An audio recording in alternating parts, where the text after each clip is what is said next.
Bonjour à tous, j'interromps juste cette vidéo en début, juste pour vous prévenir qu'il va y avoir un petit souci d'audio sur cette vidéo. Du coup vous entendrez qu'une partie de ma voix.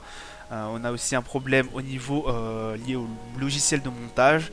Donc voilà, j'essaye de réparer un peu tout ça pour que la prochaine vidéo sera, vous ayez tous les aspects. Mais je sais pas si ça pourra le faire. D'ailleurs, j'avais prévu de te sortir une grosse vidéo, notamment sur le trading ce week-end. Je ne pense pas que ça pourra être fait puisque le logiciel de montage m'a perdu, enfin, ça m'a fait perdre énormément de choses que j'avais dû mettre en chargement. Donc je suis vraiment désolé pour ce petit désagrément.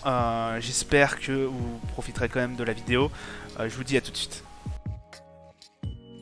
Eh bien bonjour à tous messieurs dames, bienvenue sur cette nouvelle vidéo, c'est Néo. Aujourd'hui nous sommes le 2 juin 2022, le CAC 40 ainsi que les autres indices US et européens ont fermé. Aujourd'hui la bourse de Londres était fermée puisque c'était les 70 ans de règne, si je me rappelle bien, oui, les 70 ans de règne de la reine Elisabeth II, donc c'était un jour férié. Pour nos amis anglais. Le CAC 40 qui clôture à la hausse à 1,27 plus 1,27%. On est sur la barre, voilà, pile poil à 6500 points. Le Dow Jones aussi qui clôture dans le vert à plus 1,33, le Nasdaq plus 2,69, le DAX à plus 1,01. Le pétrole Brent qui est juste passé au-dessus de la barre des 117 dollars. Voilà, on a réussi un peu à stabiliser entre 116 et 117 dollars. Il a fait des hauts et des bas aujourd'hui aussi. Le pétrole il a un peu bougé. L'euro USD qui finit en hausse à 1,07 dollars. Le 10 ans US à 2,92. On se reproche toujours aussi des 3%. Donc du coup voilà, le CAC 40 en hausse, ça fait voilà, on a repris les bonnes habitudes, on arrive sur les 6500 points. Voilà, Saint-Gobain qui a gagné aussi plus 5% aujourd'hui. Pas grand chose à dire, on reste toujours aussi sous le coup du coup des pétroles, comme je vous l'avais dit hier, sur lesquels l'Arabie Saoudite voilà, pourrait relever sa production pour compenser les éventuelles incapacités de la Russie.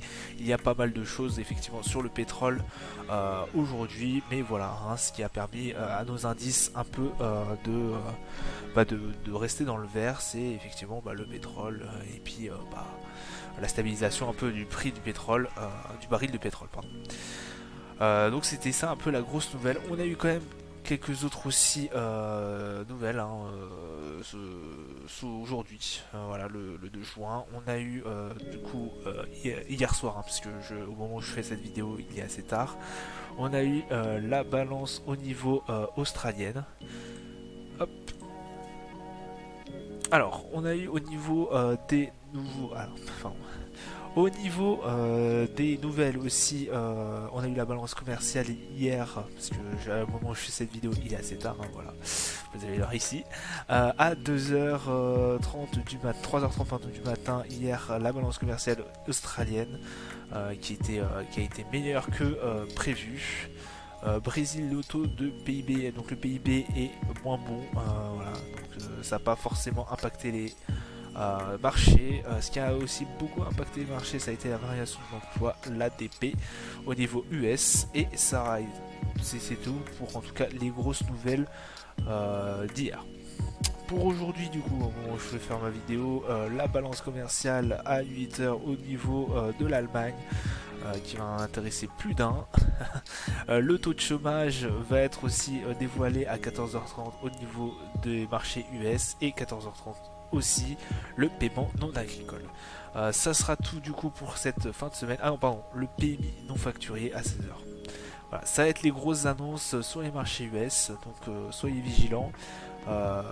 Et ça sera tout pour les indices, enfin en tout cas pour les nouvelles pour cette fin de semaine. Alors sur les marchés, on a eu une hausse au niveau du gold. Le gold qui est à l'heure actuelle à 1870 points et quelques. On va peut-être réintégrer la range par le bas du coup. La range qui se situe entre 1900 points et quelques et 1880. Le Brent qui est à l'heure actuelle à 119,96 dollars le baril.